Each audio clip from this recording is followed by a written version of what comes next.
السلام عليكم ورحمه الله وبركاته. النهارده يوم جديد في عمر السمان بتاعنا يا جماعه.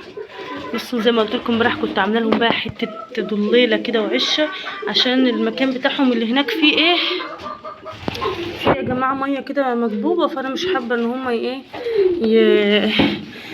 الميه بتعمل يعني اللي هو عتمه كده في المكان. وحجم اهوت معاكم ما شاء الله. ده شويه برضه نمسك واحده تانية مثلا كوب كبيره كده ولا حاجه اهي مثلا. هو يا جماعه والله هو فصيله من فصيله العصافير تقريبا. بصوا يا جماعه انا كنت مصوره الفيديو ده النهارده مخصوص مش عشان خاطر السمان، كمان عشان خاطر الروميه دي. بصوا يا جماعه الروميه دي ايه اللي تحتهم، الروميه دي عينيها كده بقالها كذا يوم مش مظبوطه كده من الناحيتين. تعالي بس يا حاجه كده اهو. نقوم نعمل ايه بقى؟ ما نسيبهاش الرومي عشان بيبقى عمره طويل مش بيندبح على طول، لازم تصرفها. جبت لهم المرهم ده، هو ده معقم للعين اهوت. نحط لها في عينها الاتنين.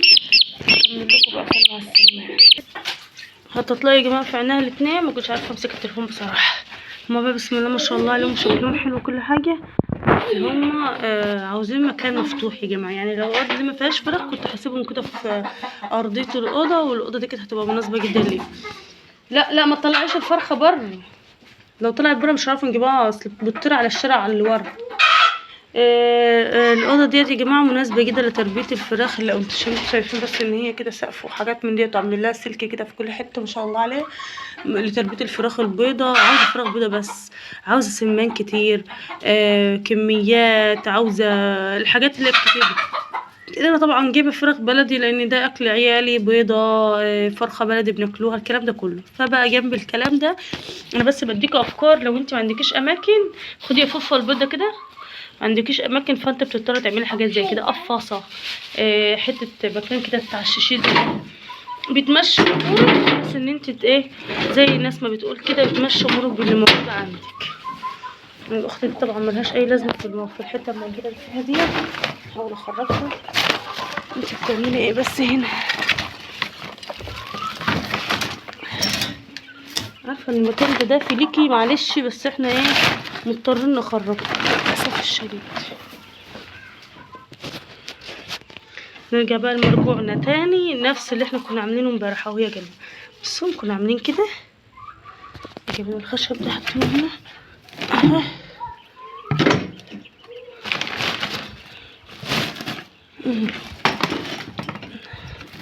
محاولين ان احنا ايه قافلين عليهم من كل ناحيه، وسايبين لهم حته منوره كده بحيث ان هم ياكلوا ويشربوا. شغالين برضه حاجه تدخل عندهم. بصوا الدنيا عندهم نور لسه. ممكن اسيب الشباك ده مفتوح النهارده بحيث ان القفاصه بتاعتهم تشرب بسرعه ونرجعهم لايه لاماكنهم تاني. يا رب الفيديو بتاع النهارده يكون عجبكم. ما تنسونيش في اللايك والشير وتشتركوا في القناه. والسلام عليكم ورحمه الله وبركاته.